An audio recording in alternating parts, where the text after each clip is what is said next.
महाभारत में ऐसे कई योद्धा थे जो बेहद ही शक्तिशाली थे। उनका मुकाबला करना मतलब मौत को दावत देने के समान था। ऐसे ही एक योद्धा थे पांडु पुत्र भीम। कहा जाता है कि भीम के अंदर 10,000 हाथियों का बल था। यकीनन इस रहस्य के बारे में बहुत कम ही लोगों को पता होगा। कहते हैं कि 10,000 हाथियों की शक्ति की बदौलत ही भीम ने एक बार नर्मदा नदी का प्रवाह रोक दिया था। भीम के अंदर इतनी शक्ति आने के पीछे एक रोचक किस्सा है। इसके अनुसार भीम बचपन से ही काफी शक्तिशाली थे। वह दौड़ने में, निशाना लगाने या कुश्ती लड़ने, सभी खेलों में धृतराष्ट्र के पुत्रों यानी कौरवों को हरा देते थे। हालांकि उनके अंदर कौरवों के प्रति कोई द्वेष नहीं था, लेकिन दुर्योधन के मन में भीमसेन के प्रति दुर्भावना शुरू से ही थी। तब उसने उचित अवसर मिलते ही भीम को मारने का विचार किया। दुर्योधन ने एक दिन मौका पाकर भीम के खाने में जहर मिला दिया।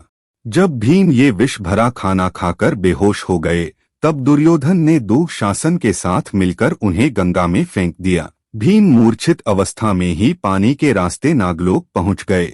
वहां सांपों ने उन्हें खूब डसा, जिसके प्रभाव से उनके शरीर से विष का असर कम हो गया।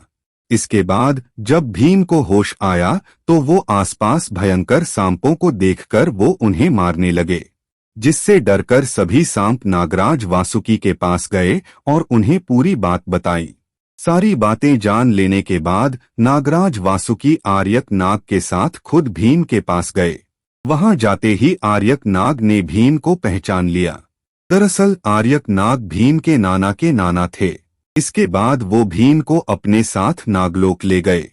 वहां उन्होंने नागराज वासुकी से भीम को उन कुंडों का रस पिलाने की आज्ञा मांगी जिसमें हजारों हाथियों का बल था। बाद में नागराज वासुकी ने इसकी आज्ञा दे दी और तब भीम 8 कुंडों का रस पीकर एक दिव्य शैया पर सो गए।